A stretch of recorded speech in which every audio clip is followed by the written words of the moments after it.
Hello, this is SJ Talks to Life coming back at you with another video. If you're new to my channel, go ahead and hit that subscribe button. If you're on your phone, it's in that corner down there.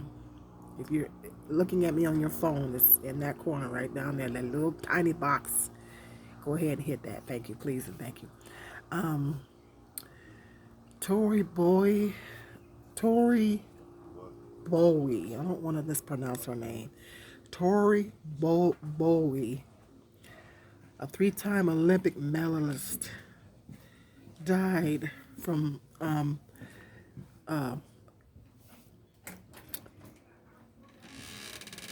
I'll just read it to you. It'd be better for me to read it to you. I had the article right here. I'm gonna go ahead and read it to you. News of tragic death of Tori Boy, a three-time Olympic medalist in track and field, sent shockwaves through the track and field community. The 32-year-old athlete was found dead at her Florida home last month during a well-being check conducted by Orange County Sheriff's deputies after she hadn't been heard from in days. Orange County Medical Examiner's Office conducted an autopsy which indicated the boy was 8 months pregnant and alone at home, undergoing labor at the time of her death.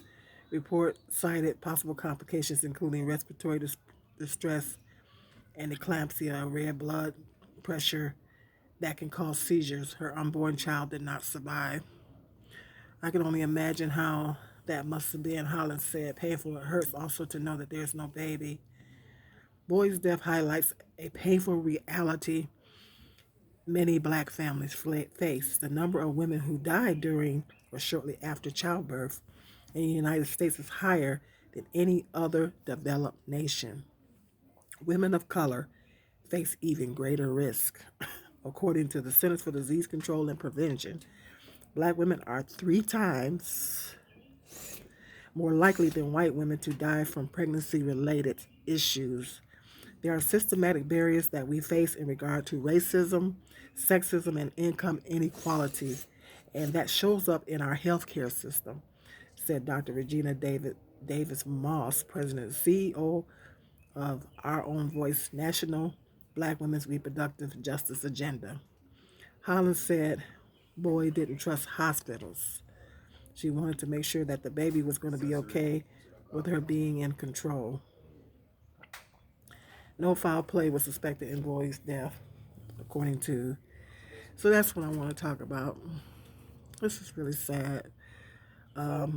She was a three-time Olympic medalist. She wasn't overweight.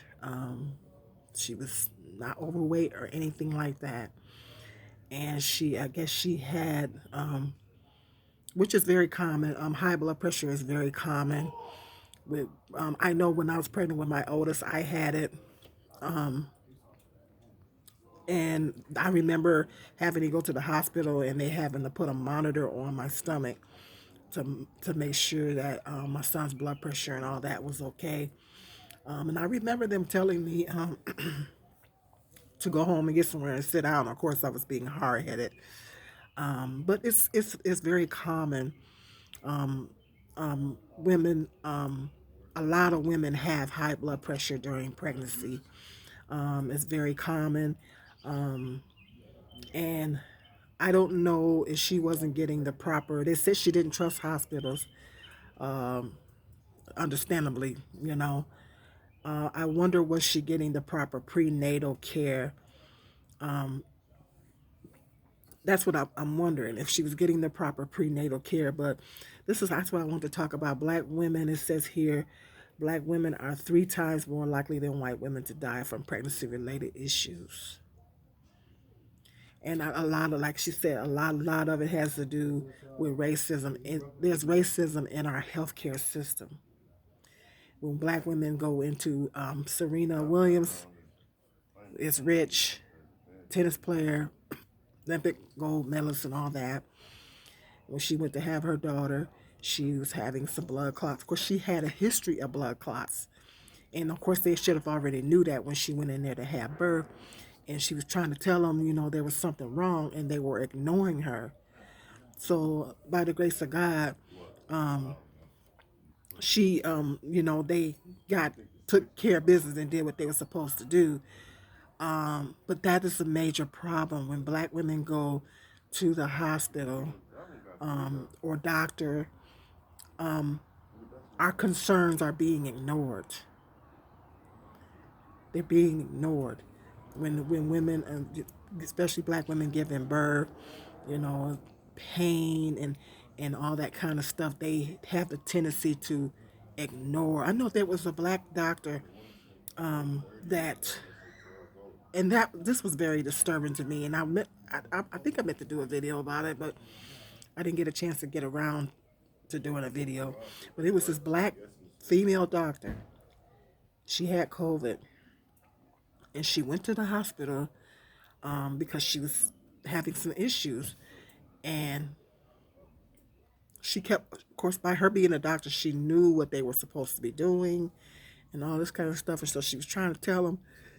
And she said that she called her son and told her son they was copping an attitude. They was copping an attitude towards her. They was ignoring her. They was dismissing her concerns. And then she winded up passing away. And she winded up passing away because they, you know, ignored her and all that. And she did tell her son that before she passed. So I hope that her son files a lawsuit against the hospital. But it happens a lot of times with black women. And the fact that, first of all, you know, like it says, it says here at the number of women who died during or shortly after childbirth in the United States is higher than any other developed nation. That's the part that blows my mind. Higher than any other developed nation. With all the medical technology that they have here in the United States, the developed, that's what they mean, developed nation. The developed nation meaning they have all the technology that they need to have to take care of women. This is not a third world country where they don't have all the proper equipment and things like that. They're not working with the proper equipment and everything to take care of the women. Notice it says developed nation, meaning they have all the equipment and the medical technology that they need to make sure that women deliver babies safely. So there ain't no excuse for it. There's no excuse. And the fact that black women are three times more likely than white women to die from pregnancy-related issues is problematic. Because for one thing, I think that black women tend to be more on the lower income end, and black women may be having a harder time going to get prenatal care, because we all know that the United States has a big healthcare. It's a big healthcare crisis here in the United States. That everybody can't get insurance. I had to quit my job in order to get on Medicaid. I had to quit my job to get Medicaid. That's the only, when I was working, they cut me off. I couldn't get it. And the deductible was too expensive for me to get it on my job. So I had no health insurance. I had to quit my job to get health, to get Medicaid. And that is the problem that we have here in the United States. Everybody, there are other countries that have free health care. Canada has free health care. There's other countries that have free health care for their citizens. But we have a lot of people in the United States that do not have health care. And black women, I think, are unproportionately being affected by lack of proper medical care, being affordable health care, and having access to affordable health care. I mean, luckily, by the grace of God, when I was pregnant with my two sons, I was able to get the proper medical care, and they did everything that they were supposed to do in my case. So that was a blessing.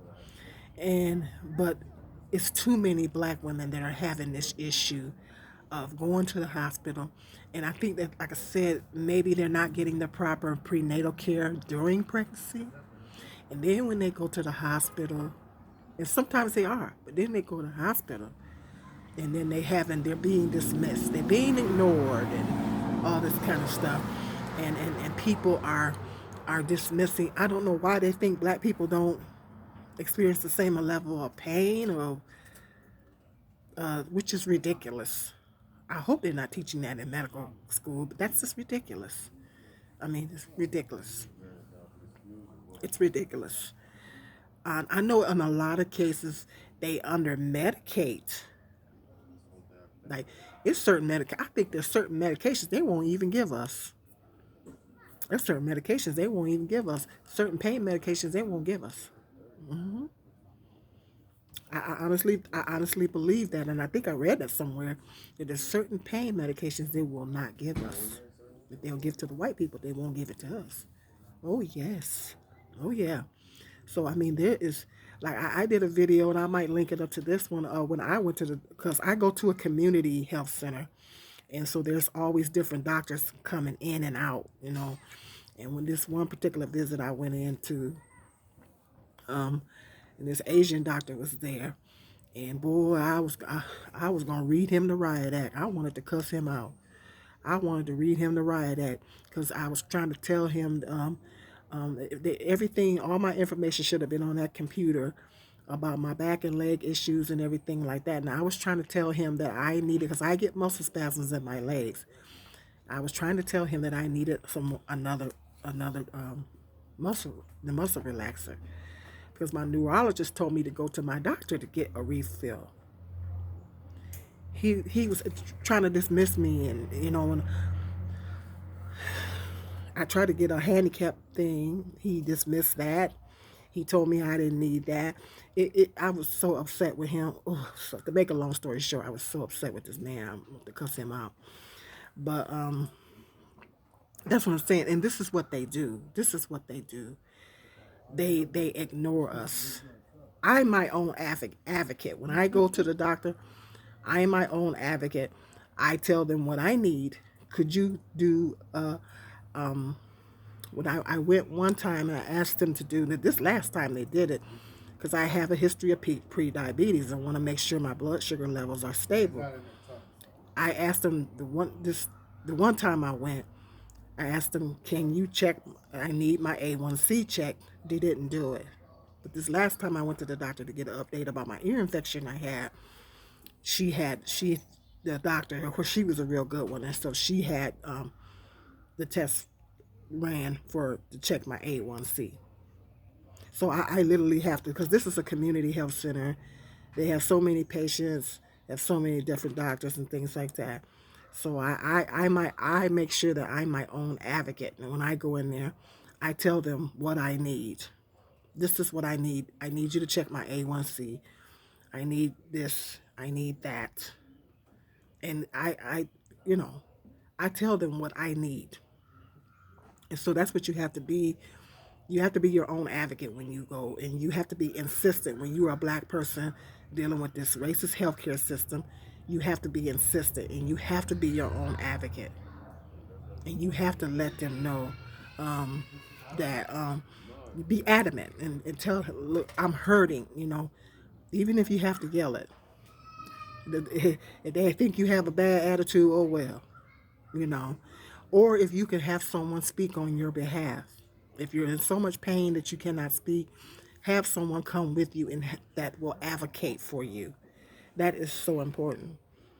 If you can't advocate for yourself, make sure that you bring someone with you that can advocate for you. But we really, as black people in the healthcare system, we have to be our own advocates. I know I make sure I am, and you have to really, really, you know, you got to really be on these doctors and making sure they're doing what they need to be doing with you and all this stuff like that. And so that's what black people have to do. And if they don't do, and they're negligent, and they don't do what they're supposed to be doing, okay, we'll hit them in them pockets and sue them.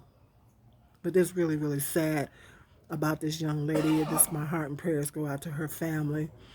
I wonder. I can't help but to wonder if she or did she not get the proper prenatal care during her. She said she didn't trust hospitals, so I don't know. Maybe she wasn't going to the doctor. I don't know. But high blood pressure is something that, the eclampsia is something that if you're a pregnant woman and you have that, you really have to be monitored very closely. They have to monitor you. That's why I wonder, was she getting any type of prenatal care?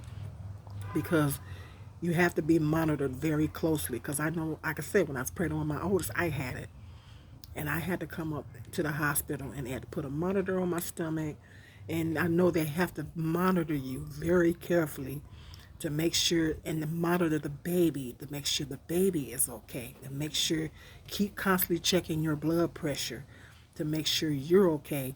And that's something that has to be monitored very closely because it can be deadly when you go to give birth. It can be very deadly if it is not monitored properly. That's why I wonder, was she not going to the doctor, or was she not getting the proper prenatal care? It's kind of hard to say. It's really hard to say, but it's really sad. It's just really sad.